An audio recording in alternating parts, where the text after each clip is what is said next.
पुराण में कितना सुंदर व्याख्यान लिखा है महाराज कि वो कौन सी दो चीज हैं जिनको श्राद्ध पक्ष में अगर बना दिया जाए तो पितृ उस वस्तु का पान नहीं करते, पितृ उसका सेवन नहीं करते और बद्दुआ देकर जाते। वो कौन सी दो चीजें हैं जो श्राद्ध में, श्राद्ध के भोजन में, ब्राह्मण के भोजन में उसका प्रयोग नहीं होता?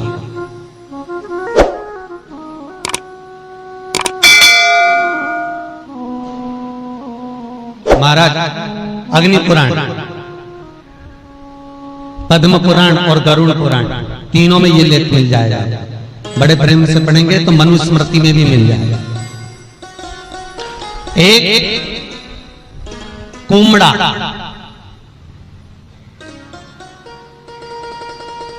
कुम्हड़ा जानते हो जो नवरात्रे में यज्ञ वाले दिन बलि चढ़ती है, वो कुम्हड़ा जिसका पेठा बनता, आगरा में पेठा बनता।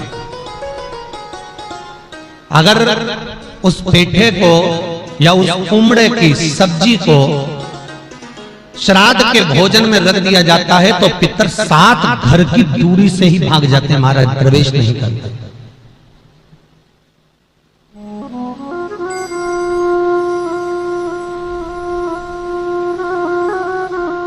वो जो पेठा होता है आप अनायास कभी खाओ, मना नहीं है, पर श्राद्ध के भोजन में, श्राद्ध के भाग में वो नहीं रखा जाता।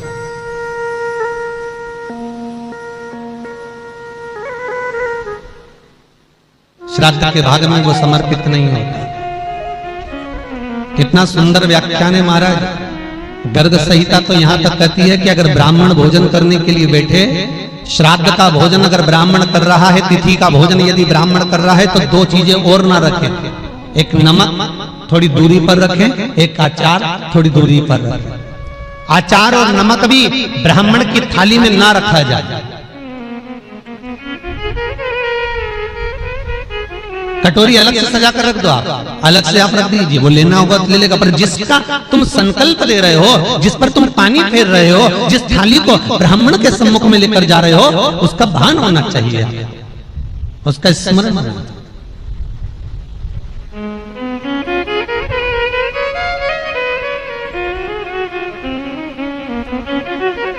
एक कुम्हड़ा, दूसरे नंबर पर है भैंस का दूध।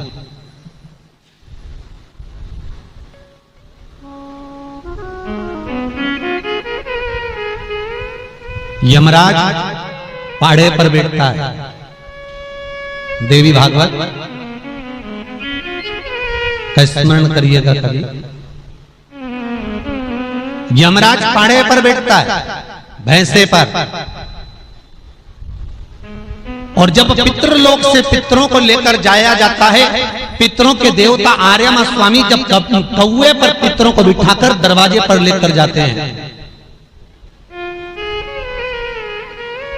तो यमराज बीच मार्ग में मिलता है महाराज, और यमराज बीच मार्ग में मिलता है तो आर्यमा स्वामी को प्रणाम करता है यमराज, और प्रणाम करता है तब आर्यमा स्वामी कहते हैं यमराज तुम यहाँ कैसे आना होगा? यमराज कहते हैं प्रभु आज पितृलोक भूमि पर जाएंगे और अपने अपने घर का भाग ग्रहण करेंगे।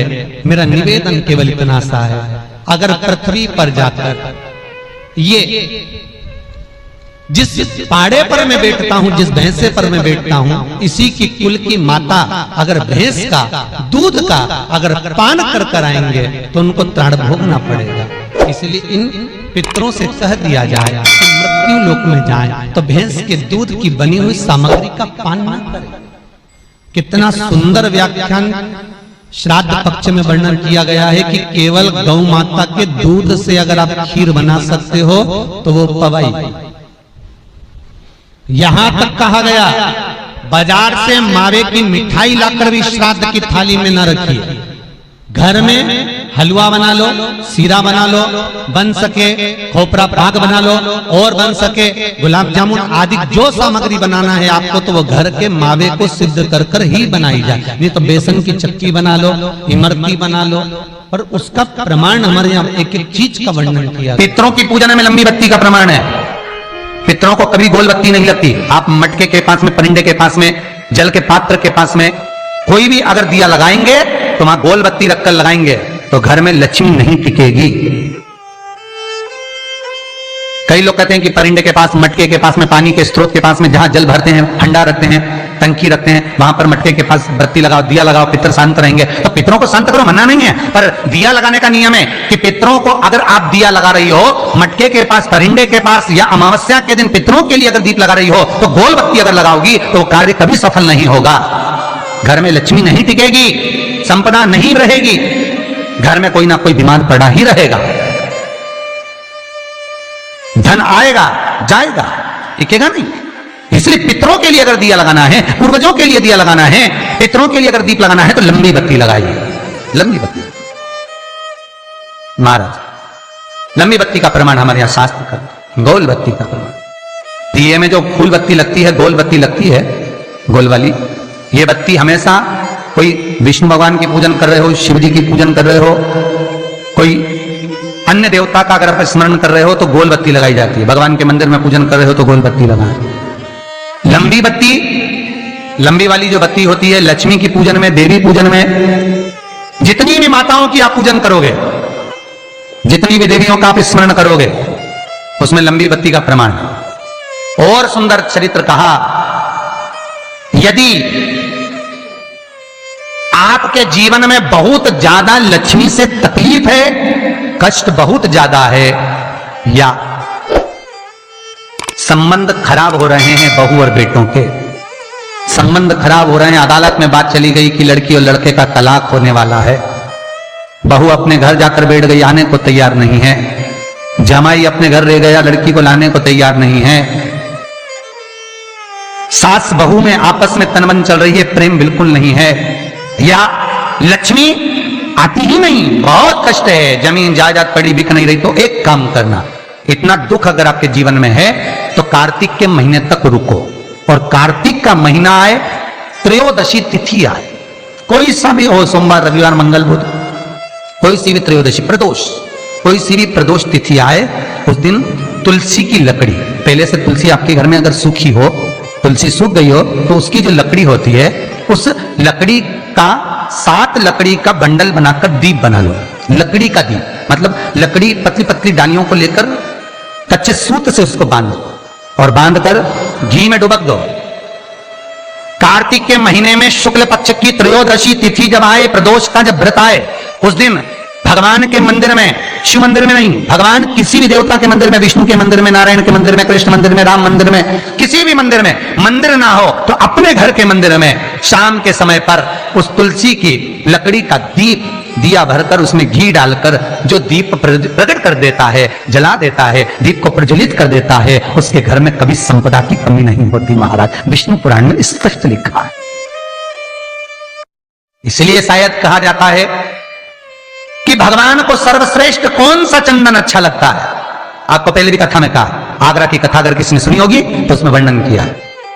भगवान को सर्वश्रेष्ठ चंदन कौन सा, भगवान को सर्वश्रेष्ठ चंदन कौन सा प्रिय है, वो कौन सा चंदन है जो भगवान विष्णु को लगाएं, राम को लगाएं, कृष्ण को लगाएं, वो कौन सा चंदन है जो श्री हरि को लगाया जाए। तो जीते जी भगवान विष्णु एक बार गले लगाते हैं, उसको कहते हैं हरि चंदन। कौन सा चंदन है? हरि चंदन। हरि चंदन बाजार में नहीं मिलेगा, हरि चंदन आपको बनाना पड़ेगा। कैसे बनाना है? तुलसी जब सूख जाए उसकी जड़ को निकाल लिया जाए, वो जड़ को पानी में धो लिया जाए, धोने के बाद उसको सिलवट्टे पर, पत्थर पर घिसा जाए, और घिसकर उसमें थोड़ा सा कुंकू, रोली डालकर तैयार कर कर जो भगवान विष्णु के मस्तक पर, कृष्ण राम के मस्तक पर लगा देते हैं, और उसकी एक बिंदी अपने हृदय पे लगा लेते हैं। जीते जी भगवान एक बार उसको गले लगाते ही हैं। हरि चंदन प्रियता। जैसे शिव महापुराण में रुद्र चंदन का भाव है, शिव महापुराण में रुद्र चंदन का प्रमाण दिया जाता है। अगर आपने लिंग पुराण पढ़ी हो तो उसका 5वां स्कंद अवश्य पढ़िएगा महाराज। और शिव महापुराण अगर पढ़ रहे हो तो उसका कुमार खंड पढ़िएगा, जिसमें रुद्र चंदन का प्रमाण है। रुद्र चंदन कैसा, रुद्र चंदन का प्रमाण कैसा? तो महाराज कहा, चंदन घिसकर, पीला चंदन घिसकर उस चंदन को 3 मुखी रुद्राक्ष पर लपेट लिया जाता। 3 मुखी रुद्राक्ष पर उस चंदन को लपेटा जाता। लपेटोगे उसके बाद उसको ऐसा गोल करोगे तो एकदम चिकना हो जाएगा, एकदम चिकना, ठीक है, एकदम चिकना हो जाएगा। और उस चंदन को आप शिवरात्रि के दिन, और कोई से भी महीने की शिवरात्रि, किसी भी महीने की हो, सब फलदायी होती है। अगर आप पंचांग में देखेंगे तो शिवरात्रि लिखी हुई आती है, हर महीने शिवरात्रि पड़ती है। किसी भी महीने की शिवरात्रि पर रुद्र चंदन अर्थात जो चंदन का आपने 3 मुखी रुद्राक्ष में लेपन करा है, उसका गोला बनाया है, वो चंदन अच्छा मोटा मोटा कर लेना, अच्छा बढ़िया, ऐसा नहीं थोड़ा बहुत ही लगा, पूरा रुद्राक्ष दिखना नहीं चाहिए, पूरा लपेट कर उसको शंकर के शिवलिंग पर ले जाकर रख दीजिए। और फिर धीरे धीरे शंकर भगवान का जल। पुराण में कितना सुंदर व्याख्यान लिखा है महाराज कि वो कौन सी 2 चीज हैं जिनको श्राद्ध पक्ष में अगर बना दिया जाए तो पितृ उस वस्तु का पान नहीं करते, पितृ उसका सेवन नहीं करते और बद्दुआ देकर जाते। वो कौन सी 2 चीजें हैं जो श्राद्ध में, श्राद्ध के भोजन में, ब्राह्मण के भोजन में उसका प्रयोग नहीं होता?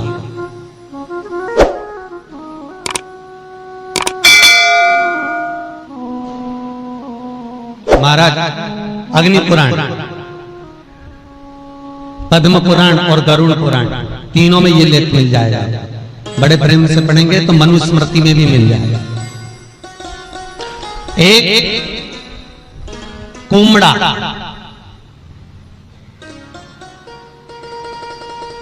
कुमड़ा जानते हो, जो नवरात्रे में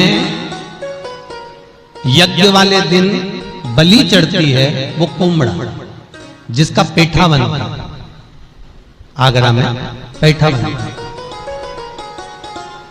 अगर उस पेठे को या उस कुमड़े की सब्जी को श्राद्ध के भोजन में रख दिया जाता है तो पितर 7 घर की दूरी से ही भाग जाते हैं महाराज, प्रवेश नहीं करते।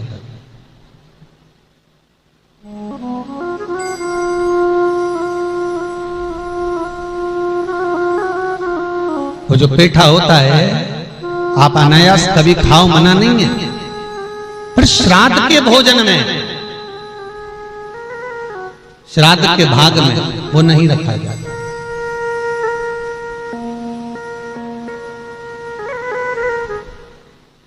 श्राद्ध के भाग में वो समर्पित नहीं होता। कितना सुंदर व्याख्यान है महाराज। गर्ग संहिता तो यहां तक कहती है कि अगर ब्राह्मण भोजन करने के लिए बैठे, श्राद्ध का भोजन अगर ब्राह्मण कर रहा है, तिथि का भोजन यदि ब्राह्मण कर रहा है, तो 2 चीजें और ना रखें। एक नमक थोड़ी दूरी पर रखें, एक अचार थोड़ी दूरी पर रखें। अचार और नमक भी ब्राह्मण की थाली में ना रखा जाए। कटोरी अलग से सजा कर रख दो, आप अलग से आप रख दीजिए, वो लेना होगा तो ले लेगा। पर जिसका तुम संकल्प ले रहे हो, जिस पर तुम पानी फेर रहे हो, जिस थाली को ब्राह्मण के सम्मुख में लेकर जा रहे हो, उसका भान होना चाहिए, उसका स्मरण होना।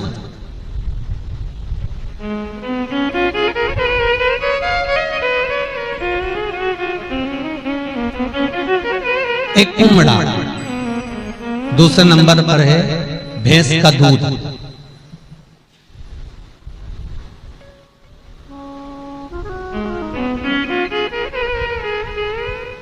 यमराज पाड़े पर बैठता है, देवी भागवत का स्मरण करिएगा कभी। यमराज पाड़े पर बैठता है, भैंसे पर, और जब पितृलोक से पितरों को लेकर जाया जाता है, पितरों के देवता आर्यमा स्वामी जब कौवे पर पितरों को बिठाकर दरवाजे पर लेकर जाते हैं,